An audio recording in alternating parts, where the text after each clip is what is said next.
తెలుగు జెనిక్స్ ఛానల్కి స్వాగతం సుస్వాగతం.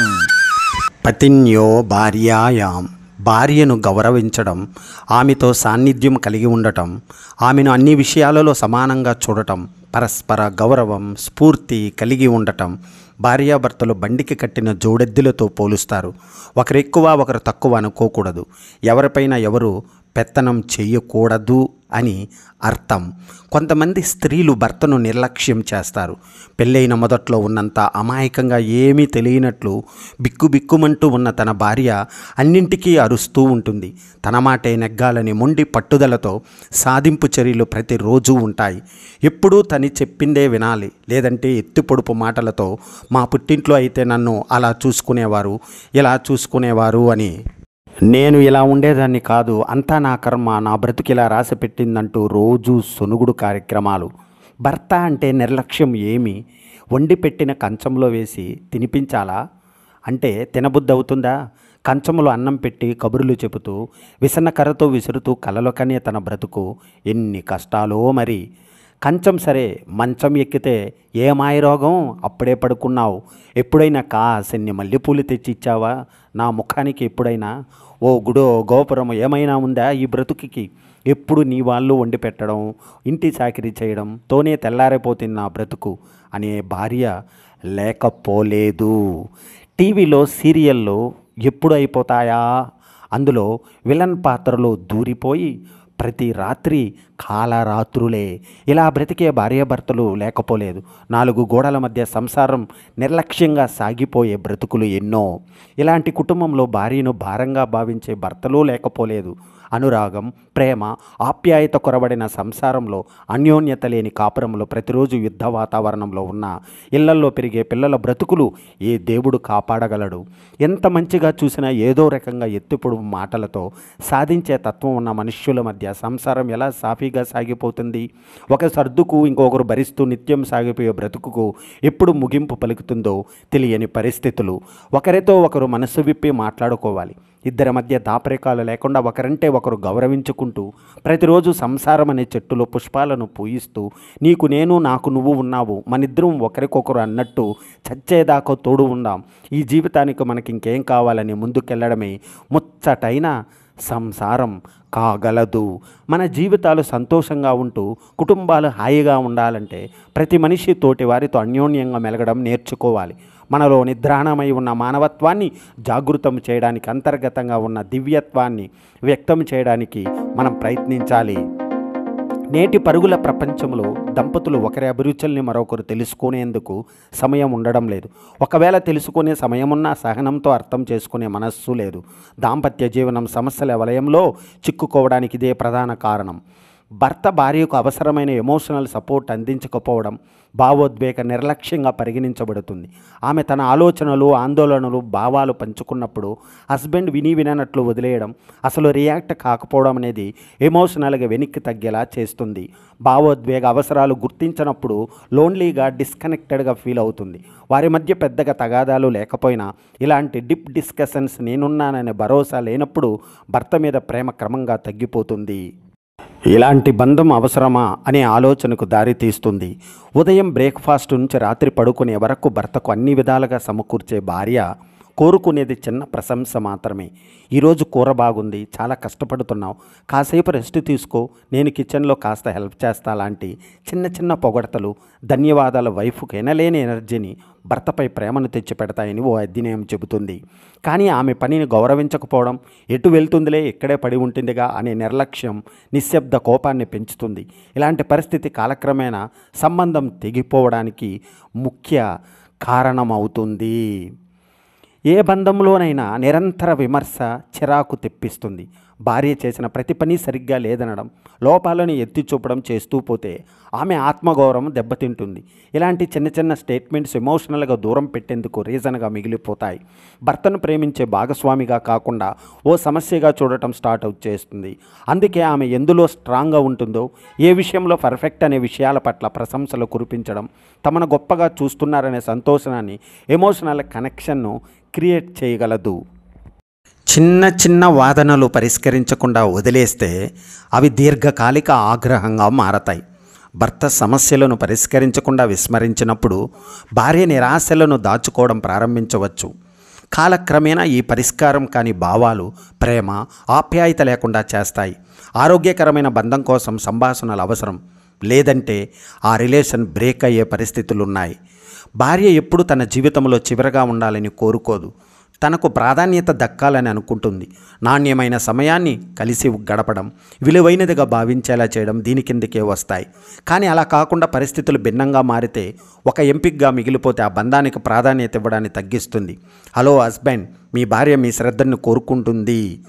భర్త భార్య అవసరాలను తీరుస్తూ, భార్యాభర్త అభిరుచులను అర్థం చేసుకుంటూ ఎవరైతే అన్యోన్యంగా దాంపత్య జీవనం గడుపుతారో వారికి ఎల్లప్పుడూ శుభం చేకూరుతుంది.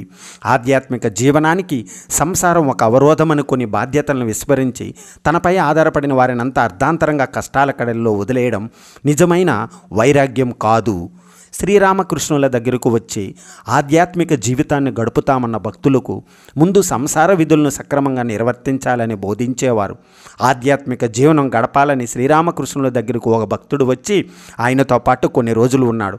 ఆ భక్తునికి భార్యాబిడ్డలు ఉన్నారని, వారిని మామగారింటిలో వదిలి వచ్చాడని శ్రీరామకృష్ణులు తెలుసుకున్నారు. ఆ భక్తుని బాధ్యతారాహిత ప్రవర్తన గురించి తెలిసి అతనిని, మీ భార్యాబిడ్డల్ని అనాథుల్లా వదిలేస్తే వారిని ఎవరు చూసుకుంటారు? వారికి ఇరుగు పొరుగు వాళ్ళు తిండి పెడతారా? వారిని వదిలేసి ఇక్కడ సోమరిలో కూర్చోవడానికి సిగ్గులేదా? బాధ్యతల నుంచి తప్పేందుకు తిరిగే నీలాంటి వారికి కాదు ఆధ్యాత్మికత అని శ్రీరామకృష్ణులు మందలించారు. కాబట్టి మనిషి తన కర్తవ్యాన్ని సమర్థంగా నిర్వర్తించినప్పుడే సంతోషం, ప్రశాంతత అవే వస్తాయి. దగ్గరతనం లేకపోతే, ఇద్దరు అరమరికలు లేకుండా మాట్లాడుకోవడం, సమయం కేటాయించకపోవడం అనేది లేకపోతే ప్రవర్తనలో మార్పులు, భార్య కారణం లేకుండా చంచలమైన ప్రవర్తన, భర్త అడిగిన ప్రశ్నలకు అడ్డదిడ్డంగా సమాధానాలు చెప్పడం, నమ్మకం సమస్యలు, గత అనుభవాలు, వ్యక్తిగత భయాలు లేకుండా ఇతర సంబంధాలలో నమ్మకం సంబంధించిన సమస్యలు ప్రస్తుత బంధాన్ని ప్రభావితం చేయవచ్చు.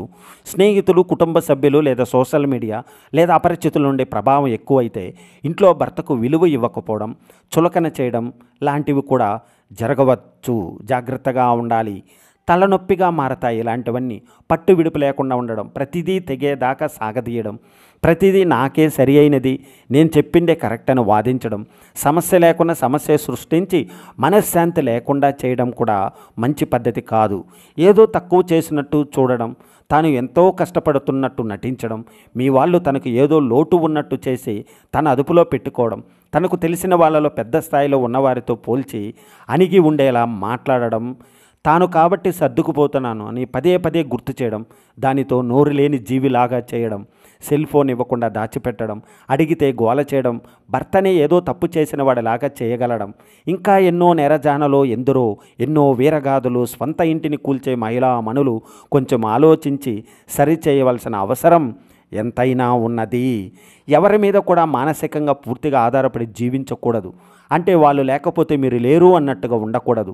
పైన ఉదాహరణలో చెప్పినట్టు ఎవరిని కూడా మీ ప్రపంచంగా భావించవద్దు. వాళ్ళ మీద పూర్తిగా ఆధారపడినప్పుడు వాళ్ళ తిరస్కారం మానసికంగా ఇబ్బంది పెడుతుంది. మీ సంతోషం ఎవరిపైన ఆధారపడలేదు. మీకంటూ ఒక సమయం ఉండాలి. ఆ సమయంలో మీ ఆరోగ్యం గురించి మీరు పని చేయాలని, ఉదాహరణకు వ్యాయామం, యోగా, మంచి ఆహారం లాంటి పద్ధతులను అలవర్చుకోవాలి. స్నేహితులు, బంధాలు ఏవి శాశ్వతం కాదు. అలాగని చెప్పి ఇవన్నీ వదిలేసి హిమాలయాలకు వెళ్ళాలని కాదు. వీళ్ళందరి మధ్యలో ఉంటూనే ఈ నిజాన్ని తెలుసుకుని ఎరుకులో ప్రతి ఒక్కరూ తన జీవనాన్ని సంతోషంగా గడపాలనేదే ఉద్దేశం. ఓ ఇల్లాలు చుట్టూ అత్త, మామ, ఆడపడుచు, బావ, మరిది, తోడకోడలు, ఇంకా బంధుగణం, ఇరుగు పొరుగు ఇలా ఎందరో ఉంటారు. వీరందరి నుంచి రకరకాల ఒత్తిడులు ఉంటాయి. పద్మవ్యూహంలో అభిమన్యుడుల 4 వైపుల నుంచి దాడులు ఉంటాయి. ఎందరో దండెత్తినా కట్టుకున్నవాడు ఒకడు వెనుక ఉంటే చాలు, ప్రపంచాన్ని మొత్తం జయించగలరు అనుకోవాలి. పెళ్ళి అనే విషయం గుర్తుంటే పెళ్ళి అయ్యాక ఆ స్త్రీ పూర్తిగా భర్త సంరక్షణలోకి వెళ్ళిపోతుంది. కేవలం ఒక పని కోసమే కాదు, అన్నీ తానే చూసుకోవాలి. మాంగళ్యం తంతునా నేనా మమ జీవన హేతునా అంటే ఏంటి మరి?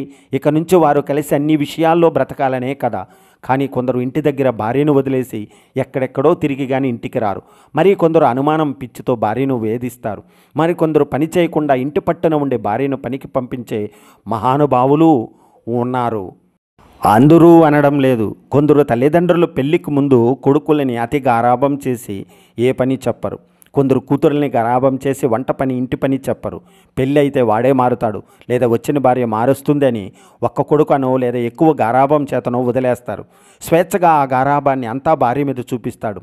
ఏంటి మా అమ్మా నాన్నలే ఎప్పుడు పని చెప్పలేదే, ఎక్కడికి వెళ్ళమనలేదే, నిన్న కాక మొన్న వచ్చిన దానివి అప్పుడే చెప్తున్నావు అనేవాళ్ళు ఉన్నారు.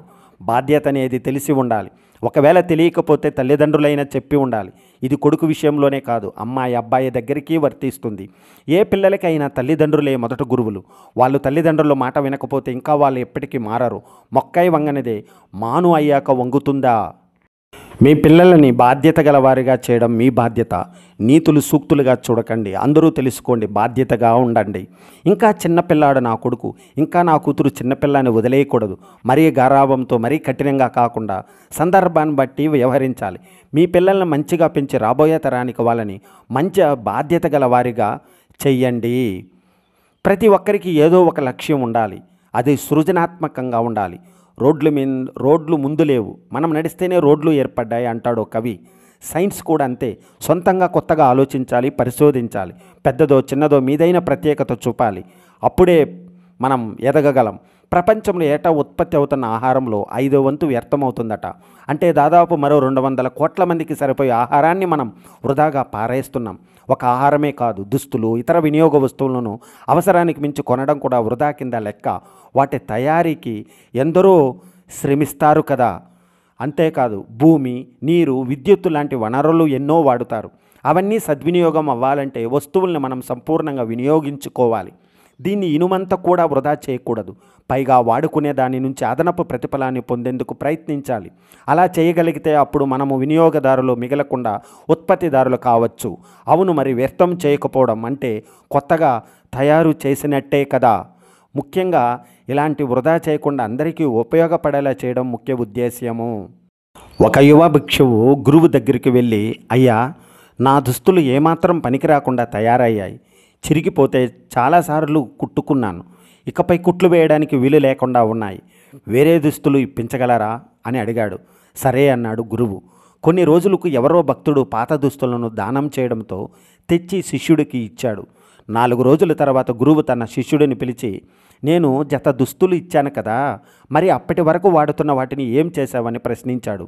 గది కిటికీ పరదా పూర్తిగా పాడైందని, దాన్ని తీసేసి తన పాత పంచెను పరదాలా కుట్టిస్తానని సమాధానం ఇచ్చాడు. మరి పాత పరదా ఏమైంది అడిగాడు గురువు.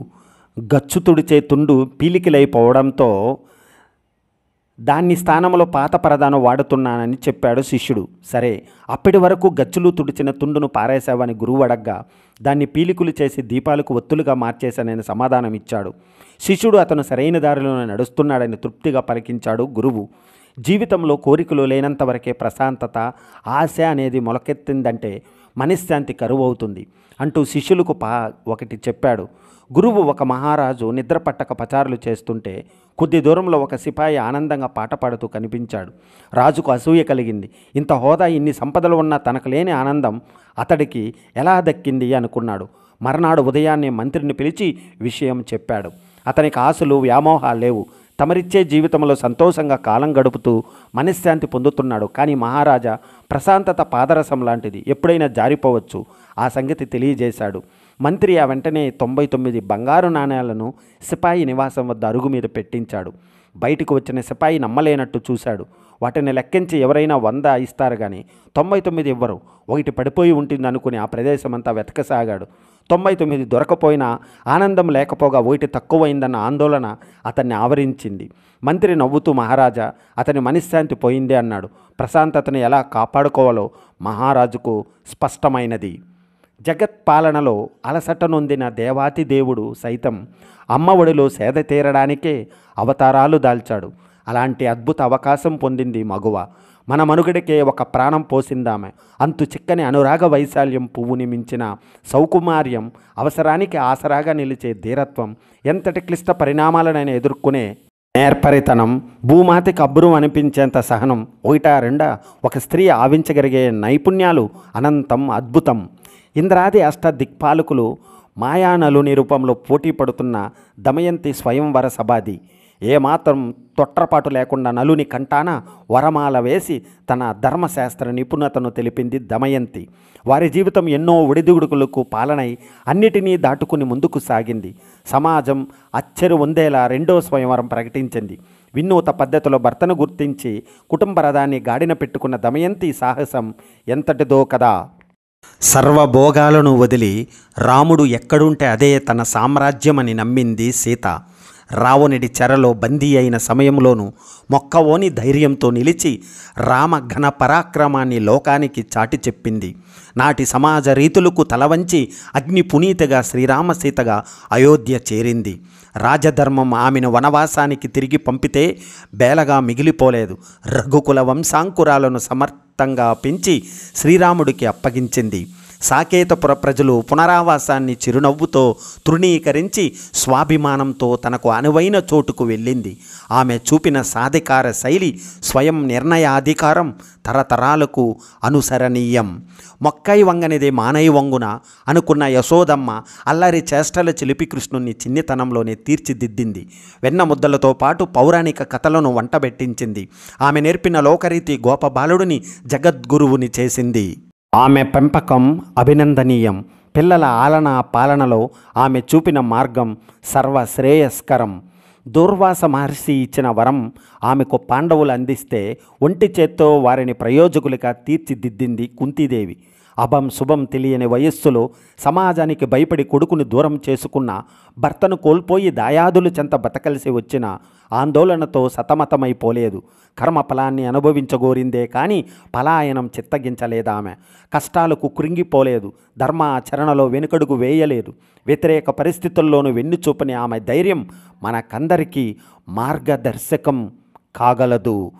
అర్జునుని అల్లునిగా పొందాలన్న సంకల్పంతో యాగం చేశాడు ద్రుపదుడు. అగ్నిజాతగా ఉద్భవించింది ద్రౌపది. జూదం పేరున ద్రౌపది భర్తలను దాసులుగా మార్చి ఆమెను అవమానించాలనుకుంది దుష్ట చతుష్టయం. వలవలెన్నెన్ని వలపులను శ్రీకృష్ణుడు ప్రసాదించడంతో ఆ ఘోర పరాభవం నుంచి బయటపడింది. ప్రతినపూని అధర్మాన్ని ఎదిరించింది. మేధో బలాన్ని చాటి విశిష్ట వనితగా నిలిచిపోయింది. కావేరి నదిని పుక్కిట పట్టిన అగస్త్య మహర్షి సతీమణి లోపాముద్ర తమ సంతానం సురక్షితంగా సుఖమయ జీవనం గడపటానికి కావలసిన ఏర్పాట్లను పూర్తి చేసిన తర్వాతే అగస్త్యుని పరిపూర్ణార్ధాంగిగా మారిందామె. ఆర్థిక స్వాలంబన కోసం లోపముద్ర వేసిన ముందడుగు నేటి తరానికి దారి చూపగలదు. సావిత్రి గాథ చిరస్మరణీయం. అల్పాయుష్కుడైన భర్త సత్యవంతుని అనుసరిస్తూ పతి ప్రాణాల కోసం యముణ్ణి సైతం ఎదురించింది. వినయం చూపుతూనే వివేకం ప్రదర్శించి భర్తను పూర్ణాయుష్కుణ్ణి చేసుకున్న సావిత్రి విజ్ఞత, తెగువ, పట్టుదల మనకు ఆదర్శం కాగలవు. లేలేత ప్రాయంలోనే తండ్రి కోరికను అర్థం చేసుకున్న శాంతాదేవి ఆడవారిని కన్నెత్తి చూడని ఋష్య శృంగుణ్ణి పెళ్లాడింది. శ్రీరామచంద్రుడు జన్మకు కారణభూతమైన యాగానికి శ్రీకారం చుట్టిందామె. ప్రమాదకరమైన అంశాలను అధిగమించడంలో ఎంతో నేర్పరితనం చూపింది. తన అనుకున్న వారిపై ఆడపిల్లలు చూపించే ప్రేమ ఆదరణలకు నిలువుటద్దం శాంతాదేవి. వ్యక్తిత్వ వికాసం, సెల్ఫ్ హెల్ప్ బుక్స్ అనగానే గుర్తొచ్చే పేరు డేల్ కార్నెగీ. ఈ అమెరికన్ రచయిత ఎప్పుడో 70-80 ఏళ్ల క్రితం రాసిన పుస్తకాలు ఇప్పటికీ ప్రపంచవ్యాప్తంగా అమ్ముడు పోతూనే ఉన్నాయి. వ్యక్తిత్వాన్ని తీర్చిదిద్దుకునే విషయంలో ఎందరికో ప్రేరణ ఇస్తూనే ఉన్నాయి. తన జీవిత అనుభవాలనే ముడి సరుకులుగా మలుచుకుని ఆయన self improvement, salesmanship, corporate training, public speaking, interpersonal skills లాంటి అంశాలపై పలు పుస్తకాలు రచించారు ఆయన. డేల్ కార్నెగీ చిన్నప్పటి నుండి 10 మందిలో మాట్లాడటం అన్నా, ఉపన్యాసాలు ఇవ్వడం అన్నా ఇష్టం. హై స్కూల్లో ఉన్నప్పుడే వక్తృత్వ పోటీలు ఉత్సాహంగా పాల్గొనేవారు. ఆయనది సాధారణ పాడి రైతు కుటుంబం. పొద్దునే 3ంటికే లేచి పశువులకు దానా వేయడం, పాలు తీయడం లాంటి పనులన్నీ పూర్తి చేసి స్కూలుకు వెళ్ళేవారు. ఆ రోజుల్లో అక్కడి గ్రామాల్లో వయోజన విద్య, సామాజిక చైతన్య ఉద్యమాలు పెద్ద ఎత్తున జరుగుతుండేవి. వాటిల్లో ఉపన్యాసకుడిగా పనిచేయాలని కలలు కనేవారు. టీచర్ ట్రైనింగ్ చేసి కొన్నాళ్ళు సేల్స్ మెన్గా పనిచేసి కాస్త డబ్బులు దాచుకొని ఉపన్యాసకుడిగా వెళ్దాం అనుకుంటుండగా అనుకోకుండా యాక్టింగ్ స్కూల్లో చేరారు డేల్ కార్నెగీ. అంతేకాదు అందులో రాణించలేకపోవడంతో న్యూయార్క్ వెళ్ళి పబ్లిక్ స్పీకింగ్లో శిక్షణ ఇవ్వడం మొదలెట్టారు. అలా 1912లో మొదలైన డేల్ కార్నెగీ కోర్సులు ఇప్పటికీ పలు చోట్ల ఆదరణ పొందుతూనే ఉన్నాయి. ఇతరుల పట్ల మన ప్రవర్తన మార్చుకోవడం ద్వారా వారి ప్రవర్తనను మార్చవచ్చు అన్నదే అతను నమ్మిన సిద్ధాంతం. ఆర్ట్ ఆఫ్ స్పీకింగ్తో మొదలుపెట్టి దాదాపు డజను పుస్తకాలు రాశారు. మనకు నచ్చని వ్యక్తులన్నీ ఆలోచనల్లో నుంచి తీసేయాలని, లేని పక్షంలో మనకు ఆనందం ఆరోగ్యం కరువు అవుతాయని చెబుతారు. వర్తమానంలోని జీవించాలి, తెలివితేటలను శక్తి సామర్థ్యాలను ఇవాళ చేసే పని మీద పెట్టాలి, అదే మన భవిష్యత్తుకు పునాది అన్నారు. ఏ విషయంలోనే అతను పనికిరాదని, అలసిపోకముందే నిద్రకు ఉపక్రమించాలని, ఊహించని అవాంతరాలకు సిద్ధంగా ఉండాలని ఇలా ఎన్నో విషయాలను ఉదాహరణలతో వివరిస్తారు కార్నెగీ. ఎదురైన చేదు అనుభవాలను మర్చిపోయి లభించిన పురస్కారాలను ప్రశంసలను తరచూ గుర్తు చేసుకోమంటారు. సద్విమర్శను హోందాగా స్వీకరించాలి, కానీ పొగడతలకు బుట్టలో పడకూడదంటారు. మన సుఖాన్ని సంతోషాన్ని ఇతరులతో పంచుకోవాలి, అలాగే ఇతరుల దుఃఖాన్ని మన సొంతం చేసుకోవాలి. జీవితాన్ని ప్రేమిస్తూ సానుకూల దృక్పథంతో ముందుకు వెళ్ళాలంటారు కార్నెగీ. అంతేకాదు మెరుగైన ఆలోచనలు, వాటి ఆచరణ విధానాలను పరిణతి అని చెప్పచ్చు. ఇది వయసు పెరిగే కొద్దీ వస్తుందనుకుంటారు కొందరు, కానీ కొన్నిసార్లు చిన్నవాళ్ళే పెద్దవాళ్ళు ఆలోచిస్తారు. అదే అనుభవం అవగాహనతో వస్తుంది. నేడు విభిన్న పాత్రలు పోషిస్తున్న వారు ఈ విషయంలో తమను తాము ఎప్పటికప్పుడు మెరుగుపరుచుకోవడం ఉత్తమం. బలాలతో పాటే మెరుగుపడాల్సిన అంశాలను గుర్తించాలి. నిర్ణయాలపైన భావోద్వేగాల ప్రభావం ఏ మేరకు ఉంటుందో గమనించుకోవాలి. నిర్ణయాల్లో పక్షపాత ధోరణి లేకుండా చూసుకోవాలి. భావోద్వేగాలని గమనించి లోపాలని గుర్తించాలి.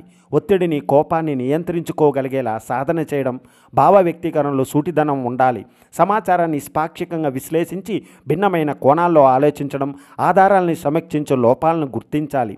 విషయ అవగాహన పెంచుకోవడానికి సందేహాలను నివృత్తిగా ప్రశ్నలు వేయడం, లోతుగా అర్థం చేసుకోవడం, ఇతరులు చెప్పే విషయాన్ని పూర్తిగా మనసు పెట్టి వింటూ వారి దృష్టికోణాన్ని అర్థం చేసుకోవాలి.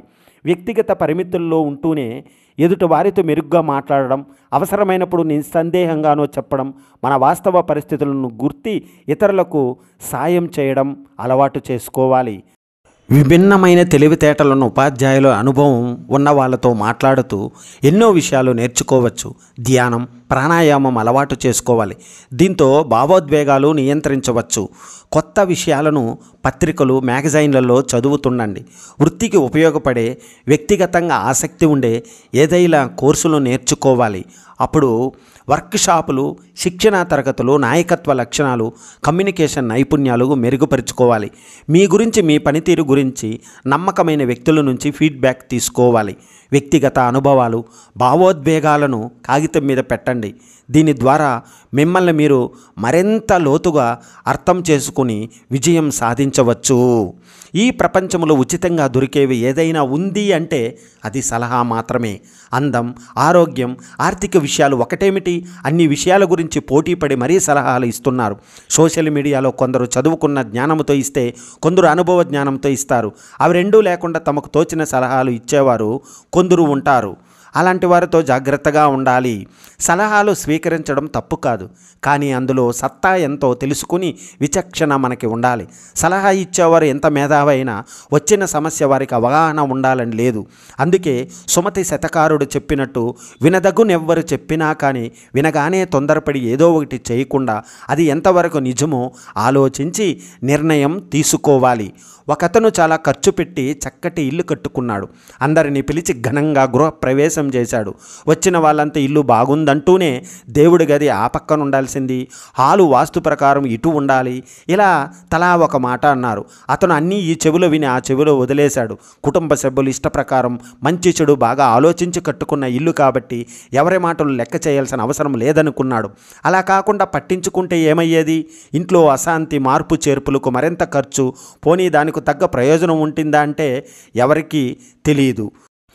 మరొకతను పూల దుకాణం తెరిచి ఇక్కడ నుంచి పూలు సరసమైన ధరకు అమ్మబడను అని బోర్డు రాయించాడు.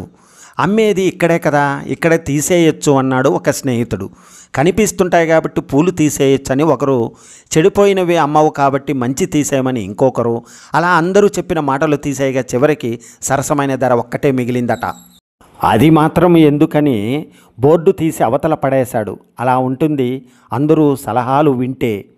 ఒకసారి రామకృష్ణ పరమహంస దగ్గరికి కొడుకుని తీసుకొచ్చిన ఓ తల్లి, స్వామి వీడు బెల్లం అతిగా తిని జబ్బు పడుతున్నాడు, కాస్త మీరన్నా నచ్చ చెప్పండి అని అడిగిందట.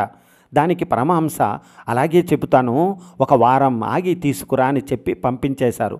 వారం తర్వాత వచ్చిన పిల్లాడికి బెల్లం అతిగా తింటే వచ్చే అనర్థాల గురించి వివరంగా చెప్పారట. పరమహంస, ఈ విషయాలన్నీ మీకు తెలిసినవే కదా, ఆ రోజు ఎందుకు చెప్పలేదు అని అడిగింది ఆ తల్లి. అమ్మా, నాకు బెల్లం తినే అలవాటు ఉంది, నేను మానకుండా వాడికి మానమని ఎలా చెప్పను, అందుకే సమయం అడిగాను అని అన్నారట. అలా అనుభవ జ్ఞానంతో చెప్పే సలహాలే ఆచరణీయమైనవి. పాదాలు పరుగుడి, అడుగులు తడబడి, పడిలేచిన దేహం ప్రణమిల్లుతూ, చెట్టును మొక్కి పుట్టను మొక్కి, కనిపించే రాయిలో కళ్ళ ముందు రూపంలో కానరాని దైవాన్ని వెతుకుతూ, ఆత్మ అంటే అర్థం పరమాత్మేనని, ప్రతి జీవుడిలో ఉన్నది దేవుడేనని గ్రహింపక ఎన్నాళ్ళని వెతుకులాట, అర్థం లేని నీ వ్యర్థ ప్రయాస తప్ప. అంతేకాదు, కోపం వల్ల గుండె కాలేయ పనితీరు దెబ్బతింటుంది, కిడ్నీల పనితీరు ప్రభావితం అవుతుంది, ఒత్తిడి వల్ల గుండె పనితీరు మందకిస్తుంది, మెదడు చురుకుదనం కోల్పోతుంది, ఆందోళన జీర్ణ వ్యవస్థపై తీవ్ర ప్రభావం చూపిస్తుంది, భయం ఊపిరితిత్తులను బలహీనపరుస్తుంది, ఈర్ష్య అనుమానం కూడా ఆరోగ్యంపై ప్రభావం ఎక్కువగా చూపుతాయి. జాగ్రత్తగా ఉండాలి. నువ్వు బాగున్నప్పుడు పువ్వు లాంటి మాటలు విసిరిన వారే నువ్వు బాగాలేనప్పుడు రాళ్ళు లాంటి కఠినమైన మాటలు విసురుతారు. అందుకే నువ్వు బాగాలేనప్పుడు ఎలా ఉన్నావో బాగున్నప్పుడు అలానే ఉండు. 2 సందర్భాల్లో అలానే ఉండు. 2 సందర్భాల్లోనూ నీతో నువ్వు అలాగే ఉండు. ఎవరికి తెలుసు ఏ జీవితం వెనుక ఏ గతం దాగి ఉందో, ఏ మనసు వెనుక ఏ జ్ఞాపకం మెదులుతుందో, ఏ కన్ను వెనుక ఎంత కన్నీరు నిండి ఉందో, ఏ గెలుపు వెనుక ఎంత రహస్యం దాగి ఉందో, ఏ క్షణం వెనుక ఏ మలుపు తిరిగి ఉందో ఎదుటి వారిని చూసి ఏం అంచనా వేయగలం? ఎవరి వెనుక ఏ చరిత్ర ఉందో ఎవరికి తెలుసు? నాకు తెలిసిన జీవితంలో నటన మాత్రమే కనిపించింది. ఎవరి అవసరాలు వారివి, ఎవరి స్వార్థాలు వారివి. అవి తీర్చడానికి ఒక మనిషి ఉండాలి, అంతేకాని ఆ మనిషికి విలువ ఇవ్వరు. నటించే మనుషుల మధ్య ఆటబొమ్మగా ఉండిపోవడం కన్నా ఒంటరిగా మిగలడం ఎంతో ఉత్తమం. మనం మాట్లాడే మాటలు ఇతరులను ఎంత బాధ పెడతాయో ఒక్కసారి ఆలోచించాలి. ఇతరులను ఎప్పుడూ కించపరచకూడదు. ఎవరి ఆలోచనలు వారివి, ఎవరి ఆలోచన స్థాయి వారికి తప్పక ఉంటుంది. సూర్యుడు ఎంత దూరంగా ఉన్నా మనకి కనిపిస్తూనే ఉంటాడు. అలానే మన మనస్సుకు నచ్చిన వారు మనకెంత దూరంగా ఉన్నా వాళ్ళ రూపం మనకెప్పుడు కళ్ళలో కదులుతూనే ఉంటుంది. వాళ్ళ ఆలోచనలు మనసులో మెదులుతూనే ఉంటాయి. ఏళ్ల తరబడి పరిచయం కావాలా? ఒక మనిషిపై అభిమానం కలగడానికి కలిసిన కొన్ని క్షణాలలో కురిపించిన మాటలు, జల్లులు, ప్రేమగా హృదయాన్ని తాకిన క్షణాలు చాలవా పరిచయమైన మనిషి ప్రాణం అవ్వడానికి? ఓయ్ బంగారం, నీ చూపులో ఏముందో తెలియదు, కానీ నిన్ను ఎన్నిసార్లు చూసినా ఇంకా చూడాలి అనిపిస్తుంది. నీ మాటల్లో ఏముందో తెలియదు, కానీ ఎన్నిసార్లు మాట్లాడినా నీతో ఇంకా ఇంకా మాట్లాడాలి అనిపిస్తుంది. ఒక కూతురు తన తండ్రిని హత్తుకునిందంటే అది ప్రేమ. ఒక అన్నయ్య తన చెల్లి ఇంటికి చేరుతుందా అని అడిగాడంటే అది ప్రేమ. ఒక అమ్మ తన బిడ్డకు ఏరికోరి ఒక మంచి పండు ఇచ్చిందంటే అది ప్రేమ. ఒక భార్య తన భర్తను లైఫ్ అంతా బిడ్డలా చూసుకునిందంటే అది ప్రేమ. ఒక స్నేహితుడు తన స్నేహితుడిని చెయ్యి పట్టుకుని ధైర్యం చెప్పాడంటే అది ప్రేమ. ప్రేమంటే వయసు ఆకర్షణలో పుట్టేది కాదు. ప్రేమంటే ఒక బంధం. ప్రేమంటే ఒక బాధ్యత. నాకు తెలిసిందే వేదం అనుకుంటే అది మూర్ఖత్వం. నేను నమ్మిందే ప్రతి ఒక్కరూ నమ్మాలనుకుంటే అది మూఢత్వం. ఎదుటివాడికి ఏమీ తెలియదనుకుంటే అది అమాయకత్వం. ఇతరుల నమ్మకాలను గౌరవించలేకుంటే అది అమానుషత్వం. నేను తెలుసుకోవాల్సింది ఏమీ లేదనుకుంటే అది పైత్యం. అందరి భావాలను అర్థం చేసుకుంటే అది మనిషి తత్వం. అందరి విశ్వాసాలకు విలువనివ్వడమే మానవత్వము. మనకు అన్నీ ఉన్నప్పుడు మనల్ని కలుపుకునే బంధాలు కంటే మనకు ఏమీ లేవని తెలిసి మనతో కలిసి ఉండే బంధాలకే అవే జీవితాంతం మనతో కలిసి ఉండే విలువైన బంధాలు. గడిచిన కాలం చాలా బాగుంటుంది, ఎందుకంటే మళ్ళీ తిరిగి రాదు కాబట్టి. రాబోయే కాలం అందంగా ఉంటుంది, నచ్చినట్టు ఊహించుకుంటాం కాబట్టి. ప్రస్తుత కాలం కష్టంగా ఉంటుంది, ఎందుకంటే అనుభవిస్తున్నాము కాబట్టి. శరీరం ఎంత చలిస్తే అంత ఆరోగ్యం, మనస్సు ఎంత స్థిరంగా ఉంటే అంత ఆనందం. చీమను చూసి క్రమశిక్షణ నేర్చుకో, భూమిని చూసి ఓర్పును నేర్చుకో, చెట్టును చూసి ఎదుగుదల నేర్చుకో, ఉపాధ్యాయుని చూసి సుగుణాలు నేర్చుకో. అదృష్టవంతుడు హాయిగా కూర్చుని తిన్నా వాడి సంపద పెరుగుతూనే ఉంటుంది. దురదృష్టవంతుడు ఎంత కష్టపడినా వాడిని దరిద్రం వెక్కిరిస్తూనే ఉంటుంది. అపార్థం కలిగినప్పుడే బంధం బలపడుతుంది. ఏడుపు పరిచయం అయినప్పుడే నవ్వు విలువ తెలుస్తుంది. కష్టాన్ని ఎదిరిస్తేనే సంతోషం మన వశం అవుతుంది. బాధ ఉన్నప్పుడే భవిష్యత్తు బాధ్యతగా మారుతుంది.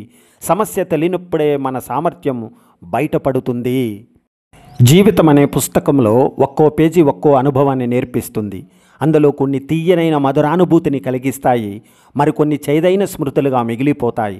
ఏదైనప్పటికీ జీవితంలో మంచి చెడు, సుఖం దుఃఖం రెండూ ఉంటాయి. మంచితో కూడిన సుఖం అందరితో పంచుకోవాలనిపిస్తుంది. చెడుతో కూడిన దుఃఖం ఒంటరిగా భరించాల్సి వస్తుంది. అదే జీవిత సత్యం అవుతుంది. ముఖంపై చేదుగా మాట్లాడేవారు ఎప్పుడు మోసం చేయరు. భయపడవలసింది తీయగా మాట్లాడే వారితోనే. మనస్సులో అసూయ పెంచుకుంటారు, సమయం వచ్చినప్పుడు మారిపోతారు. అద్దం బలహీనమైనదే కానీ నిజాన్ని చూపడంలో ఎప్పుడూ భయపడదు. ప్రతిదీ పరిగెత్తి చేయనవసరం లేదు. జీవితంలో పరుగును ఆపి నిదానం అలవరుచుకోండి. పరిగెత్తే కుందేలు బ్రతికేది 10 సంవత్సరాలే, నిదానంగా సాగే తాబేలు ఆయుస్సు మాత్రం 100 ఏళ్ళు. దుర్మార్గుడితో స్నేహం పనికిరాదు, విరోధము పనికిరాదు. ఉదాసీనంగా ఉండడం నేర్చుకోవాలి. నిప్పును పట్టుకుంటే కాలుతుంది, పోని చల్లారిన తర్వాత పట్టుకున్నా మసి అంటుతుంది. దుర్మార్గుడి పరిచయం అంతే. మరి ఒక యంత్రం చెడిపోవడం మొదలైందంటే దాని నుండి అనవసరపు శబ్దాలు వస్తాయి. అలాగే ఒక మనిషికి పతనం మొదలైందంటే అతని నోటి నుంచి అహంకారంతో కూడిన తప్పుడు మాటలే వస్తాయి. కోల్పోయింది ఎప్పుడు బాధగా ఉంటుంది, ఉన్నది ఎప్పుడు సమస్యగానే ఉంటుంది, లేనిది ఎప్పుడు గొప్పగానే ఉంటుంది. ఇతరుల బ్రతుకులకి కన్నం పెట్టి గుడికెళ్ళి దేవుడికి దండం పెడితే పుణ్యం ఎట్టా వస్తుంది? సింహం సింహాసనం కోసం పాకులాడకూడదు. అది ఎక్కడ కూర్చుంటే అదే సింహాసనం అవుతుంది. అలాగే నీతిమంతులకు గుంపులతో పని ఉండదు. వారు ఎక్కడ ఉంటే అదే సింహాసనం. జీవితంలో 2 బాగా గుర్తుపెట్టుకోవాలి. నిన్ను నమ్మిన వారిని ఎప్పుడూ మోసం చేయాలని చూడకు. నిన్ను మోసం చేసిన వారిని తిరిగి నీ జీవితంలోకి రానివ్వకూడదు. గెలిచిన ప్రేమ కంటే ఓడిపోయిన ప్రేమ చాలా గొప్పది. ఎందుకంటే గెలిచిన ప్రేమ పిల్లలు పుట్టిన తర్వాత తగ్గిపోతుంది. కానీ ఓడిపోయిన ప్రేమ మాత్రం తీయని జ్ఞాపకంగా చనిపోయే వరకు మనస్సులో ఉండిపోతుంది. రవికిరణాల వెలుగు తరంగానివై, మబ్బుల చెంతన విరిసిన శశిరేఖవై, సుప్రభాతమై నిద్దురలేపే నా చెలి శివరంజని రాగమై, వినిపించే నెచ్చలి మనసు తుఫానులా పరిగెట్టిస్తావు, కనపడని దారమై కట్టి పడేస్తావు. ఆత్మవిశ్వాసం అనేది కండరం లాంటిది. అది తొలత బలహీనంగానే ఉంటుంది. నలుగురిలో మాట్లాడేటప్పుడు, ప్రజెంటేషన్లు ఇచ్చేటప్పుడు మీ గొంతు వణుకుతుంటుంది. అయినా పట్టు వదలకండి. వైఫల్యాలను తట్టుకుంటూ, భయాలను ఎదుర్కొంటూ ముందుకు సాగండి. ఇతరులతో సత్సంబంధాలను సుస్థిరంగా కొనసాగించేందుకు వారిపై మీకు కేవలం ప్రేమ, సదుద్దేశం ఉంటే సరిపోదు. వారితో గడిపేందుకు మీరు ఎప్పటికప్పుడు ప్రత్యేకంగా సమయం కేటాయించుకోవాలి. ఎప్పుడైనా తిరిగి దొరికినప్పుడు కలుద్దాంలే అనే నిర్లక్ష్యం వహిస్తే మాత్రం మీ బంధం ఎక్కువ కాలం నిలబడదు. మీ జన్మస్థలాన్ని మీరు నిర్ణయించుకోలేదు. అదృష్టం మీ చేతుల్లో ఉండదు. మీ గురించి ఇతరులు ఆలోచించే విధానాన్ని కూడా మీరు నియంత్రించలేరు. కానీ మరుసటి క్షణం మీరే చేస్తారనేది మీ చేతుల్లోనే ఉంటుంది. అదొక్కటి చాలు మీ పరిస్థితిని ఎప్పటికప్పుడు మెరుగుపరుచుకోవడానికి. మీ ఆరోగ్యం దెబ్బతింటుండడానికి వయసు మీద పడుతుండటాన్ని సాకుగా చూపకండి. అధిక బరువు, తీవ్రమైన అలసట, మధుమేహం, అధిక రక్తపోటు వంటి సమస్యలకు వయసు పెరగడంతో సంబంధం ఉండదు. ఏళ్ల తరబడి మీరు అనుసరించే అనారోగ్యకర పరిస్థితులే కారణం. మీరు ఎదుర్కొంటున్న ప్రతి సమస్యకు పరిష్కారం ఉంటుంది. కానీ అసలు సమస్య ఏంటంటే ఆ పరిష్కార మార్గాన్ని గుర్తించకుండా, దాన్ని వర్తింపజేసుకోకుండా మీ ఆలోచన ధోరణే మీకు అడ్డుపడుతూ ఉంటుంది. కొత్త సమాచారం, అనుభవాలతో మీ ఆలోచన ధోరణిని మెరుగుపరుచుకోండి. అప్పుడు మీ సమస్యలో పరిష్కారమయ్యే అవకాశాలు గణనీయంగా పెరుగుతాయి. లక్ష్యాన్ని సాధించాలంటే 3 విషయాలు తప్పనిసరి. క్రమశిక్షణ, పని చేయాలన్న ఆసక్తి ఉన్నా లేకున్నా ప్రతిరోజు నిర్దిష్ట లక్ష్యాన్ని పూర్తి చేసే వరకు విశ్రమించకపోవడం.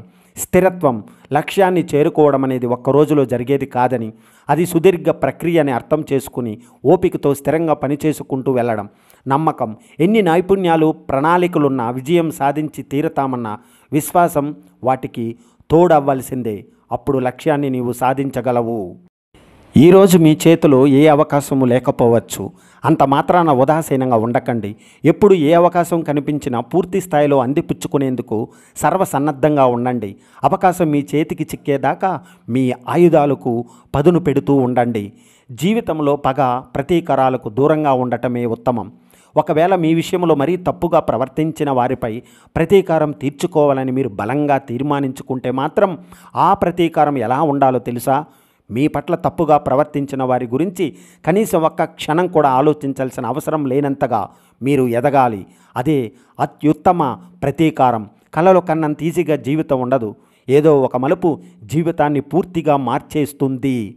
నీలో ఉన్న భయాల్ని తాకట్టు పెట్టి ధైర్యాన్ని తెచ్చుకో. నిరాశ, నిస్పృహల్ని అమ్మేసి గుణపాఠం నేర్చుకో. బాధల్ని మూటకట్టి ఇచ్చేసి మనశ్శాంతి కొనుక్కో. దుఃఖాన్ని సంతోషంతోనూ, కోపాన్ని దయతోనూ, ఫ్రస్ట్రేషన్ను శాంతితోనూ మార్పిడి చేసుకో. ఆశ్చర్యంగా నీకున్న వాటిని పైసా ఖర్చు లేకుండా ట్రేడింగ్ చేస్తూ లైఫ్ని నిరాశ, దుర్దశల నుండి సంతోషంగా ఎలా మార్చుకున్నావో చూడు. ఈ రోజుల్లో విలువలు కలిగి ఉన్న మనిషి కన్నా విలువైన వస్తువులు కలిగి ఉన్న మనిషికే విలువ ఎక్కువ. థ్యాంక్ యూ వెరీ మచ్ అండి. జై హింద్, వందే మాతరం.